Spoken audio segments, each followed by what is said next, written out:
Hello everyone, ఎలా ఉన్నారు? Sunday మరి బయటకెళ్ళి మటన్ అయితే తీసుకొచ్చాము. మరి మటన్ కర్రీ అయితే ఎలా ప్రిపేర్ చేయాలో చూసేద్దాము. ఫస్ట్ అయితే మటన్ ఎప్పుడైనా కూడా నేను తీసుకొస్తే కూడా ఇలా బటర్ మిల్క్లోనే సోక్ చేస్తానండి, ఎందుకంటే స్మెల్ అది పోతుంది కదా. సో అందుకని చెప్పి సాల్ట్ వేసి బటర్ మిల్క్లో అలాగ ఒక 10 minutes వదిలేస్తాను. తర్వాత ట్యాప్ వాటర్ కింద ఒక 4-5 times వాష్ చేసిన తర్వాత నార్మల్ వాటర్ మంచినీళ్ళతో కూడా వాష్ చేస్తానండి. తర్వాత డ్రైన్ అవ్వడానికి అట్లా పెట్టేసుకుంటాను. వాటర్ మొత్తం డ్రైన్ అయిపోయిన తర్వాత పెరుగు, ఉప్పు, కారం, పసుపు వేసి కలిపేసుకున్నాను. నేనైతే అల్లం వెల్లుల్లి పేస్ట్ దీంట్లో వేయను, ఓన్లీ కారము, ఉప్పు, పసుపు, కొంచెం లైట్గా ఒక స్పూన్ పెరుగు వేసి కలిపేసుకున్నానండి. ఈలోపు ఏంటంటే ఎగ్స్ కూడా బాయిల్ అయిపోతుంది అని చెప్పి బాయిలర్లో పెట్టేశాను. ఇది కూడా నేను ప్రెస్టేజ్ షోరూంలోనే తీసుకున్నాను ఇంతకుముందు. ఇంకా దాంట్లో పెట్టి ఈలోపు అయితే మసాలా ప్రిపేర్ చేసుకున్నానండి. నేను ఎప్పుడు మసాలా ప్రిపేర్ చేసుకున్నా కూడా అల్లం వెల్లుల్లి పేస్ట్లోనే ఒక చిన్న సైజు టమాటాలు, పెద్దదైతే ఒకటి, చిన్నవైతే 2 వేసేసుకొని మిక్స్ చేసేసుకుంటానండి. మిక్స్ చేసుకున్న తర్వాత ఈలోపు ఎగ్స్ కూడా అయిపోయినాయి, దాన్ని ఆఫ్ చేసి పక్కకు తీసేసాను.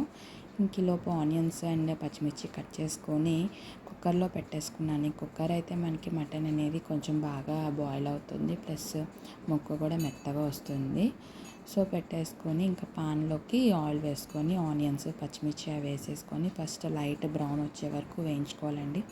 ఓ పక్క మమ్మీ రసం కూడా పెట్టేశారు. ఒకేసారి మటన్ కర్రీ అంటే మరి రసం అంటే బాగుంటుంది కదా. సో అందుకని చెప్పి పక్కన రసం పెట్టేశారు. ఫస్ట్ వచ్చి ఇంకా ఉల్లిపాయలు అనేవి లైట్ బ్రౌన్ వచ్చే వరకు వేయించుకోవాలండి. కొంచెంసేపు అలాగా బాయిల్ చేసుకున్నాను మూత పెట్టేసి. అయిన తర్వాత ఈ అల్లం వెల్లుల్లి పేస్ట్ అనేది నేను ప్రిపేర్ చేసి పెట్టుకున్నాను కదా, నెక్స్ట్ అదేసి మిక్స్ చేసుకున్నానండి. మిక్స్ చేసుకొని మూత అయితే పెట్టేశాను. మరి దాంట్లో పచ్చివాసనది పోయే వరకు కూడా మొత్తము అవ్వాలి కదా, లేదంటే మనకి చాలా పచ్చివాసన వస్తుంది, ఎందుకంటే టమాటాలు కూడా మిక్సీ వేసేసాం కదా. సో అందుకని చెప్పేసి మొత్తం కలిపి పెట్టేసి మూత పెట్టేసి పచ్చివాసన పోయేదాకా అలా మధ్యలో మిక్స్ చేసుకుంటూ కలుపుకుంటూ మూత పెట్టేసేయాలండి. నేను ఈలోపు ఎగ్స్ అనేవి పీల్ చేసుకున్నాను అండ్ రైస్ అది వండడానికి కూడా బియ్యం అది కడిగేసి పెట్టుకున్నానండి మొత్తము. మరి రిమైనింగ్ అన్నీ కూడా పనులు చేసుకోవచ్చు కదా ఈ గ్యాప్లో మనము.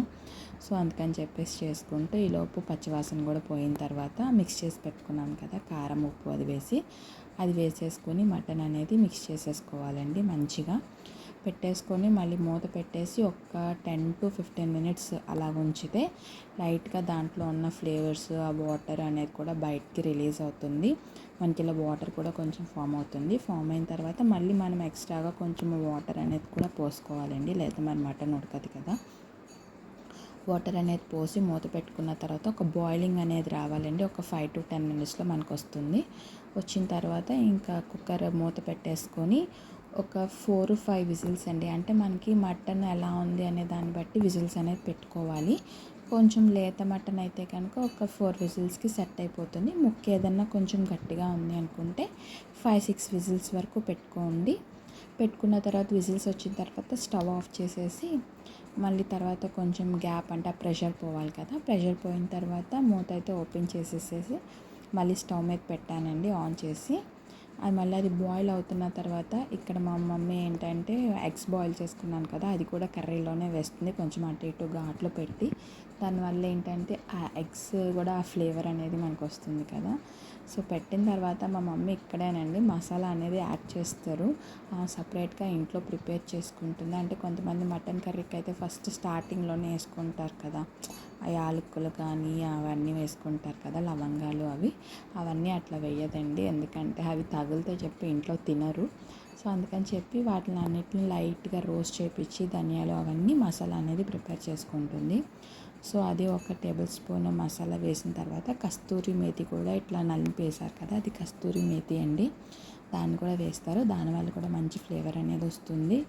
ఒకసారి ఇంకా అది కలిపిన తర్వాత ఒకసారి టేస్ట్ అనేది చెక్ చేసుకొని సాల్ట్ కావాలంటే యాడ్ చేసుకోండి. ఇక్కడే ఒకసారి యాడ్ చేసుకున్న తర్వాత ఒకసారి కలిపేసి పక్కన పెట్టేయండి ఒక 5 minutes తర్వాత మళ్ళీ ఒకసారి కలుపుకున్న తర్వాత కొత్తిమీర అది చల్లేసుకొనేసి ఒక 2 minutes అలా స్టవ్ మీద ఉంచేసి ఇంకా ఆఫ్ చేయండి. ఇంకా మనకి మటన్ కర్రీ అనేది రెడీ అయిపోతుంది.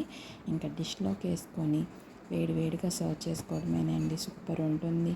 ఇంకో పక్కన రసం కూడా అయిపోయింది కదా, ఇంకో చూడండి రసం కూడా ప్రిపేర్ చేసేసాము. ఇంకా అయిపోయిందండి. ఇంక వేడివేడిగా రైస్ ప్లేట్లు పెట్టుకొని మటన్ కర్రీ వేసుకొని తినేయటమేనండి. Thank you for watching. By.